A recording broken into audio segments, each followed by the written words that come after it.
If they want to come at us with tariffs, we have options too, and one of those options is the electricity that keeps their lights on. That was Quebec Premier François Legault speaking days after Trump imposed tariffs on Canadian energy.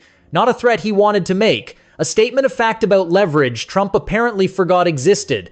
For 40 years, New England has depended on Quebec hydropower to keep costs down and the grid stable. Vermont gets 25% of its electricity from Canadian dams. Massachusetts just spent 10 years and over $1.5 billion building a transmission line specifically to bring Canadian hydropower south. And Trump decided to start a trade war with the supplier.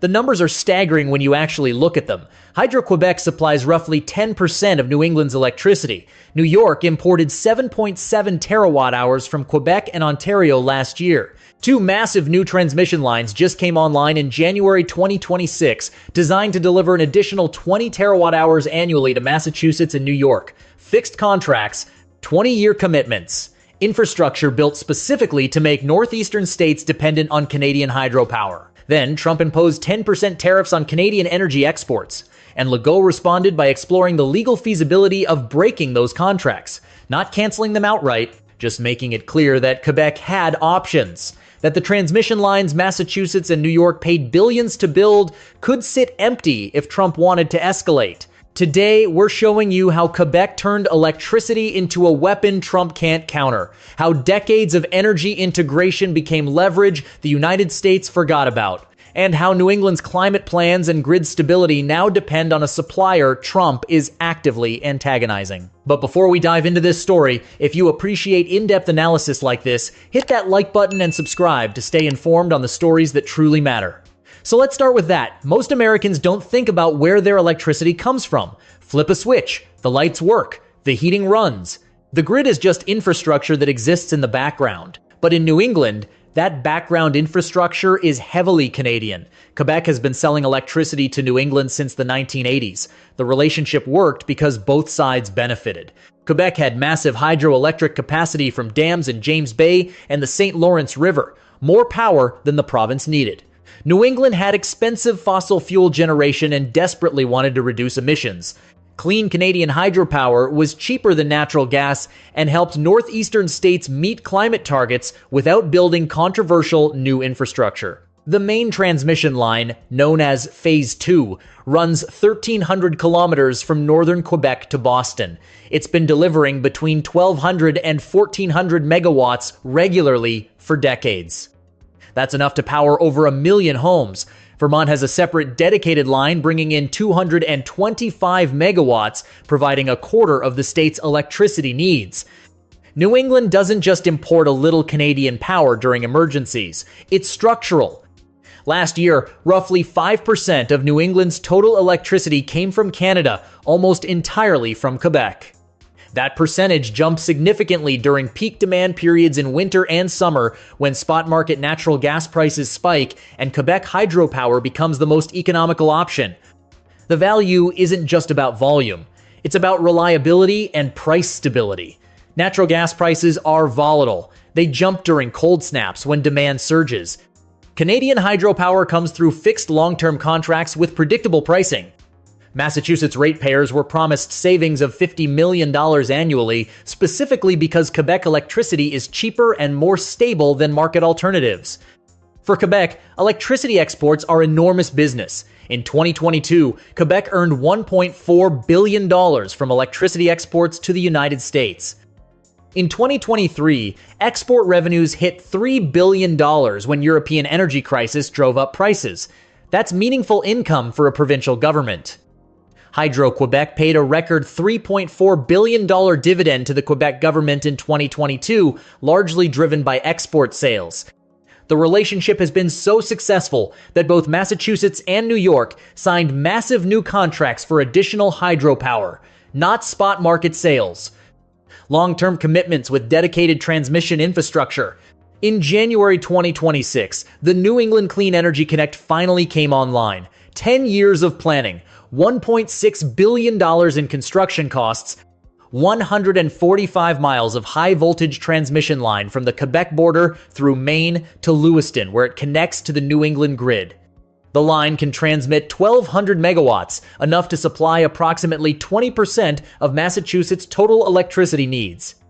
Massachusetts Utilities signed a 20-year contract for 1,090 megawatts of that capacity at fixed prices. The contracts guarantee delivery of 9.55 terawatt-hours annually, entirely from Quebec hydropower. Parallel to this, the Champlain-Hudson Power Express is finishing construction, 339 miles of underground and underwater cable from Quebec to Queens, New York. Capacity of 1,250 megawatts, enough to power 1 million New York City homes. 20-year contract, fixed pricing.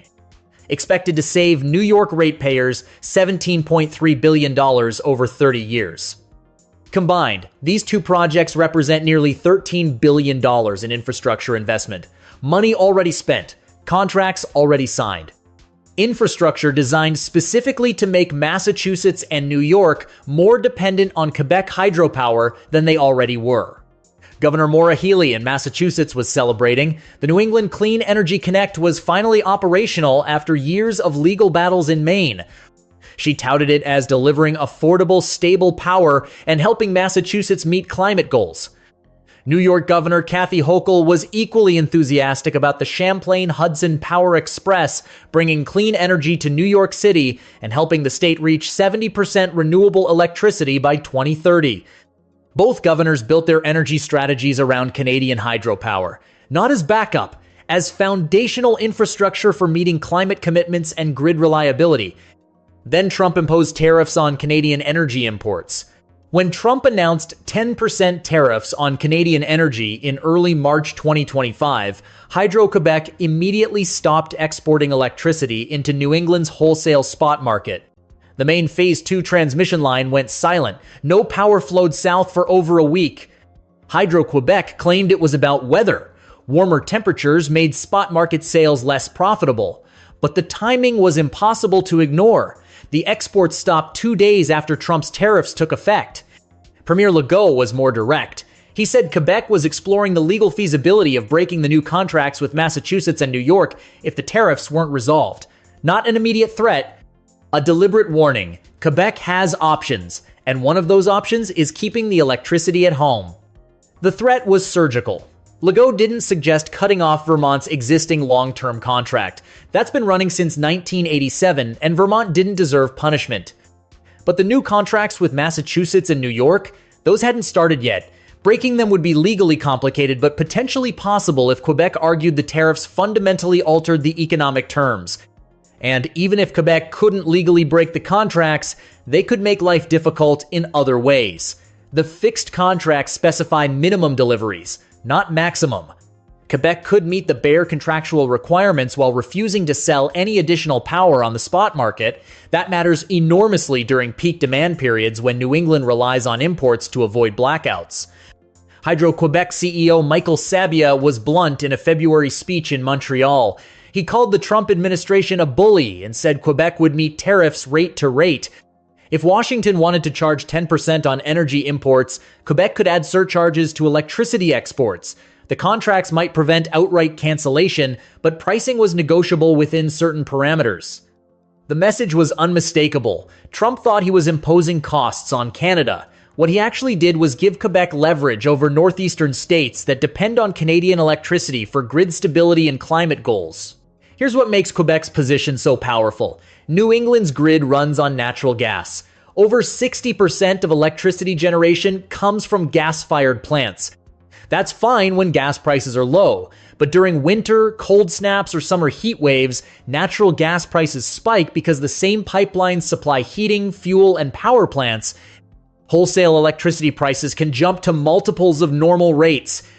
Canadian hydropower dampens those spikes. When New England prices surge, Quebec sells more electricity south, increasing supply and bringing prices back down. Consumers don't see the massive rate increases they would experience without imports. Without Canadian power, New England faces two bad options. Build more natural gas generation, which is expensive and contradicts every climate goal the region has committed to. Or build massive battery storage to back up wind and solar, which is even more expensive and nowhere near commercially viable at the scale needed. Massachusetts and New York chose a third option: import clean, reliable Canadian hydropower through dedicated transmission lines with fixed pricing. Billions spent on infrastructure that only works if Quebec actually sends the electricity. Trump's tariffs don't just threaten that strategy. They make Quebec question whether American states are reliable partners. Legault explicitly said Quebec needs to assess whether it can trust the United States the same way it did before. That's not about current contracts. That's about future expansion, additional transmission lines, deeper energy integration. The economic impact is staggering. If Quebec reduced electricity exports to New England by 30%, that's roughly 800 megawatts of lost capacity. New England would need to replace that with more expensive natural gas generation during peak periods. Wholesale electricity costs would rise. Ratepayers would see higher bills. Climate emissions would increase as fossil fuel plants ran more frequently. And Quebec? The province would lose export revenue, but not catastrophically. Quebec can sell power to Ontario or hold it in reservoirs for later use. The flexibility is asymmetric. New England needs Quebec more than Quebec needs New England. So where does $290 billion come from? It's the projected cumulative value of electricity trade between Quebec and the northeastern United States over the next 3 decades, based on current and planned transmission capacity. The New England Clean Energy Connect is contracted to deliver approximately $190 billion in electricity over its 20-year lifespan at current pricing.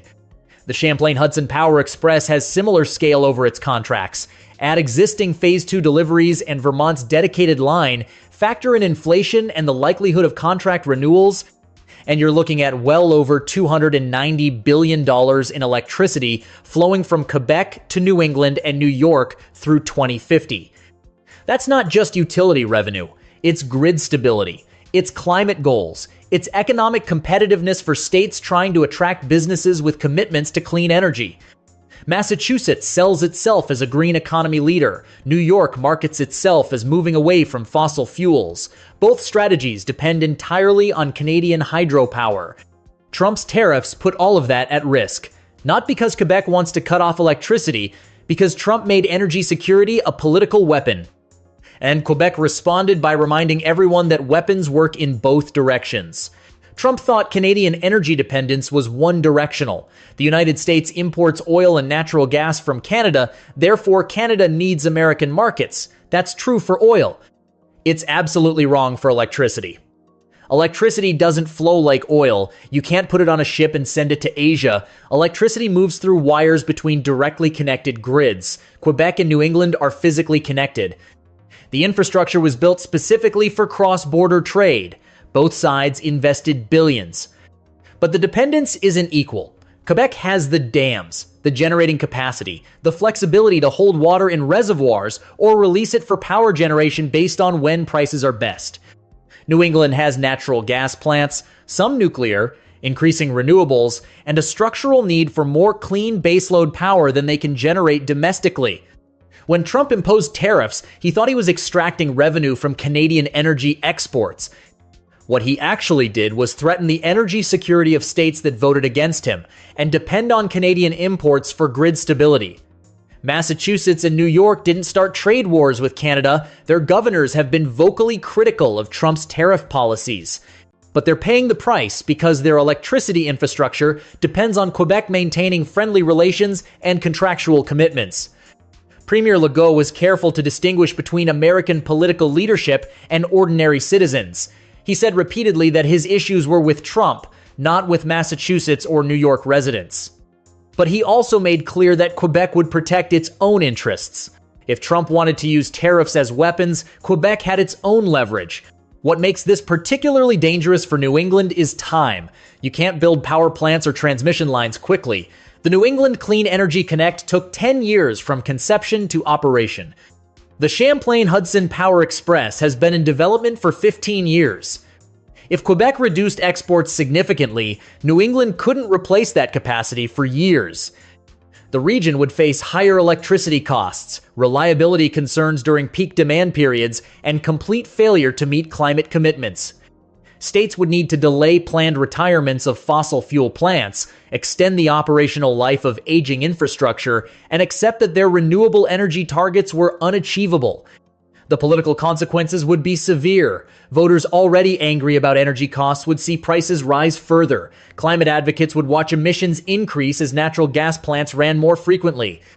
Businesses with clean energy commitments would question whether Massachusetts and New York could deliver on promises that attracted their investments. And the leverage wouldn't disappear.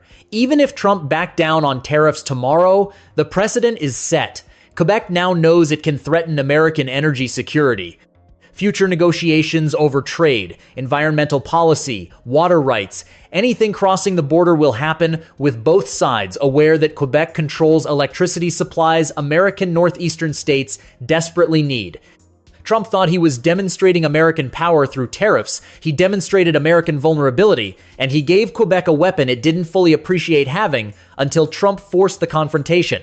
The immediate crisis was diffused. Trump paused many Canadian tariffs temporarily, though the situation remains fluid and unpredictable. Quebec has not followed through on threats to break contracts or impose surcharges. The New England Clean Energy Connect is operational and delivering power as contracted. But the damage is done. The trust that allowed 40 years of electricity cooperation is fundamentally shaken. Quebec Premier Legault said explicitly that Quebec can never trust the United States the same way again. That's not rhetoric, that's strategic recalculation. Future energy projects will happen with Quebec keeping options open, maybe smaller contracts, maybe more flexibility to redirect power to Ontario or hold it in reserve. Maybe less willingness to invest in infrastructure that only benefits American markets. Massachusetts and New York, meanwhile, are stuck. They've already spent billions on transmission lines that only work if Quebec sends electricity. They can't rebuild their energy strategies around different suppliers. Canadian hydropower is the only clean baseload option within realistic transmission distance. The result is exactly the opposite of what Trump intended. He wanted to extract money from Canada through tariffs. Instead, he handed Quebec enormous leverage over American states, undermined energy security for millions of people, threatened climate goals that have broad public support, and demonstrated to the world that American trade policy under Trump is chaotic and unreliable. Every megawatt of Canadian electricity flowing into New England is now a reminder that Trump created vulnerability where none existed. Quebec always had the option to threaten supply, they just never needed to use it. Because the relationship worked. Both sides benefited. The cooperation made sense.